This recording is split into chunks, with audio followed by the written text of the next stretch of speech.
ही भाजी चिकनची किंवा मटनची नसली तरी ही चिकन मटनपेक्षा कमी नाही आहे, कारण यामध्ये प्रोटीन, कॅल्शियम ह्या भरपूर गोष्टी या भाजीतून आपल्याला मिळत असतात.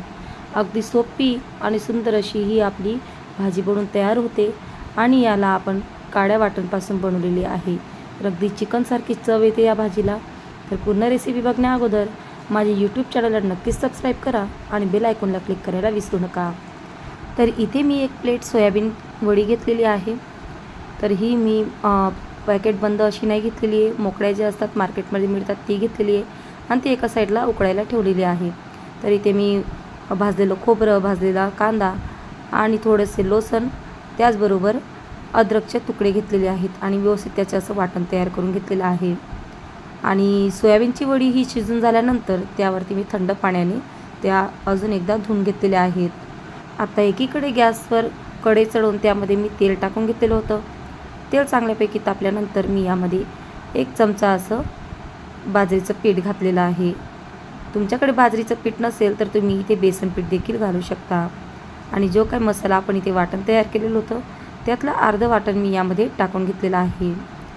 तुम्हाला जर वाटणमध्ये कोथिंबीर वगैरे जर टाकायची नसेल तर तुम्ही ती देखील स्किप करू शकतात. आता हे वाटण आपण तेल सुटेपर्यंत व्यवस्थित असं परतून घ्यायचं आहे. चांगल्यापैकी परतून झाल्यानंतर मग आपण त्यामध्ये जे काही आपले मसाले आहेत ते ॲड करणार आहोत. सोयाबीन वडी शिजवत असताना खूप जास्त शिजवायची गरज नाही आहे, कारण आपण ज्या वेळेस भाजीमध्ये टाकतो तेव्हा देखील आपण तिला शिजवतच असतो. तर इथे मी 3 चमचे मीडियम साईजचा चमचा आहे असा कांदा लसूण मसाला घेतलेला आहे आणि 2 मीडियम साईजचे चमचे अशी मी लाल चटणी पावडर घेतलेली आहे.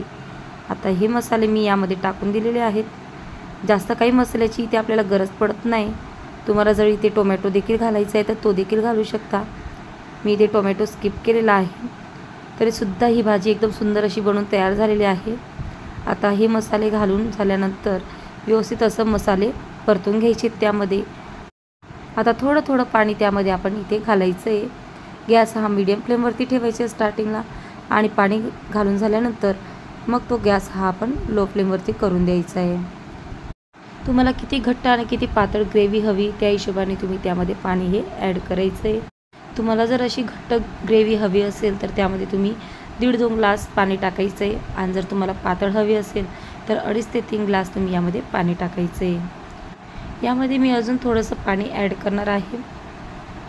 तर इथे मी 2.5-3 ग्लास तुम्हाला जसं बोललेली होती तर तेवढीच आपण इथे ग्रेव्ही देखील बनवून घेतलेली आहे. अजून त्यामध्ये मी थोडंसं पाणी ॲड करत आहे.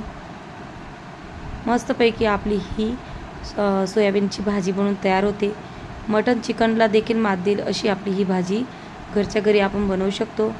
हॉटेलची भाजी विसराल जर तुम्ही घरच्या घरी या पद्धतीने भाजी बनवली तर नक्की ट्राय करा. तुमची भाजी कशी बनते मला नक्की फीडबॅकमध्ये कळवा. आता यामध्ये चवीनुसार मी मीठ देखील घातलेलं आहे. आता एकीकडे आपल्या ज्या सोयाबीनच्या वड्या आहेत त्यामध्ये जर जास्तच पाणी असेल तर ते तुम्ही अगोदर थोडंसं असं दाबून ते पाणी असं पिळून घ्यायचं आहे. सगळंच पाणी आपल्याला इथे काढायचं नाही आहे. मी अगोदरच त्या वडीमधलं पाणी हे काढून ठेवलेलं होतं. तर तुमचे जर तसं असेल खूपच जास्त जर शिजून झाल्या असतील किंवा खूपच जास्त पाणी असेल त्यामध्ये तर तुम्ही ते पिळून घ्यायचे आणि मग भाजीमध्ये टाकायचे. कारण त्या वड्या जर तुम्ही तशाच टाकल्या तर भाजीची चव ही बिघडू शकते. तर मस्त 2-3 उकळी होऊ द्यायची आपल्याला या भाजीची लो फ्लेमवरतीच. आणि जर तुमच्याकडे कोशिंबीर असेल तर ती तुम्ही त्यावरती भुरभुरायची आहे. तर सुंदर आपली इथे ही सोयाबीन वडीची भाजी बनवून तयार झालेली आहे. सोयाबीन करी तयार झालेली आहे. तर कशी वाटली तुम्हाला ही रेसिपी मला नक्की कळवा. अगदी चिकन मटनसुद्धा मागे टाकेल अशी सुंदर भाजी ही बनवून तयार होते. तर इथे तुम्ही या भाजीसोबत पराठा, भाकर किंवा भातासोबत देखील तुम्ही ही भाजी खाऊ शकता. तर आमच्याकडे आम्ही ही बाजरीच्या भाकरसोबत ही भाजी खात असतो. तर नक्की ही रेसिपी ट्राय करा आणि मला नक्की फीडबॅकमध्ये कळवा. धन्यवाद.